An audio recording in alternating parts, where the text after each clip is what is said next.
Last summer, I landed one of those rare gems, an internship that truly changed the way I think about what I do.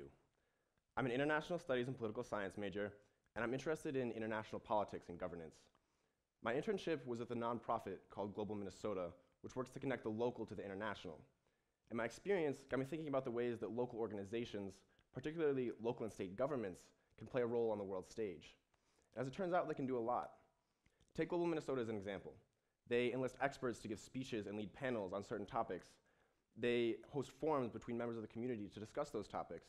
And they do educational outreach so that kids can grow up with a sense of the international and a deeper understanding of the world outside their communities. The program that I worked on specifically was called the International Visitors Leadership Program, or IVLP. IVLP is partially funded and administered by the State Department, but it wouldn't be possible without the day-to-day operations run by local nonprofits. In a way, you might think of IVLP as study abroad for adults. US embassies abroad identify local leaders in government and the private sector, and they bring them to the US to go to different cities and meet with professionals of a similar background. The trips are in the US for 2 to 3 weeks, and they're in each city for 3 or 4 days.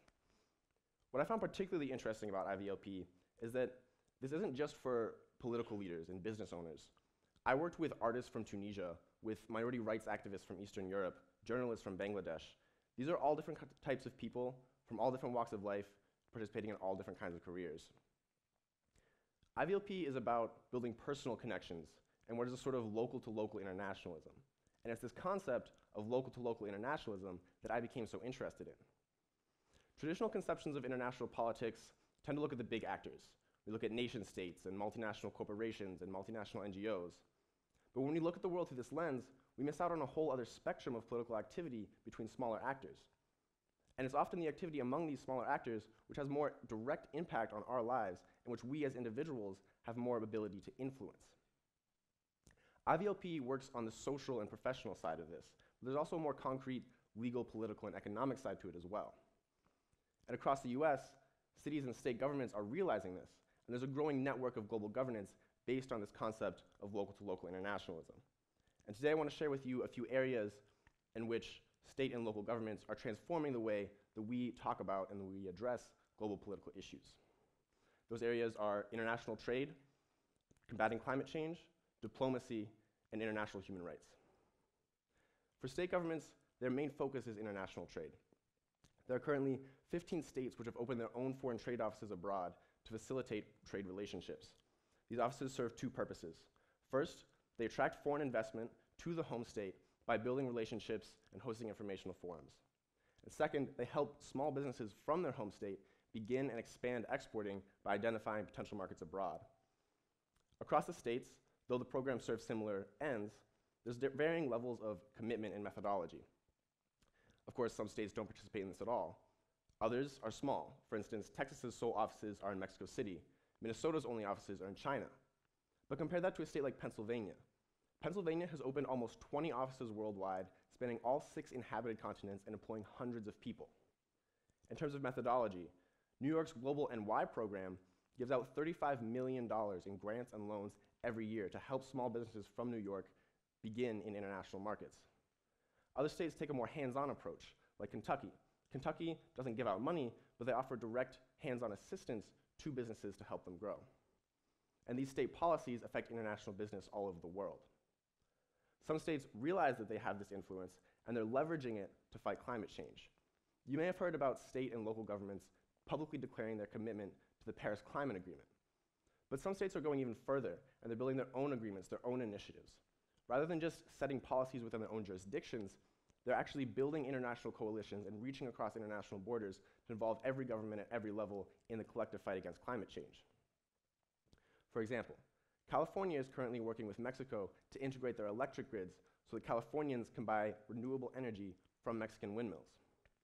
California is also a signatory to the Under 2 coalition of state, local, and national governments. Other signatories include Oregon and Washington, Sichuan province in China, Germany, and Santiago, Chile. The Under 2 coalition is set up similar to the Paris Agreement. Signatories develop their own policies to reduce greenhouse gas emissions and hold other states accountable when they don't meet their goals as defined by the Common Agreement. Another approach is the Regional Greenhouse Gas Initiative here in North America. The initiative invites all provinces and states in Mexico, Canada, and the US to participate in a common carbon market. So far, the market has raised over $1 billion and invested that money in renewable energy projects. US states which participate in the market have seen an increase in economic activity at the same time that they have seen a decrease in CO2 emissions. Cities on their own have developed the Global Covenant of Mayors for Climate and Energy, which involves over 7,000 cities worldwide. The covenant helps cities implement policies on climate change and sets goals for all the participants.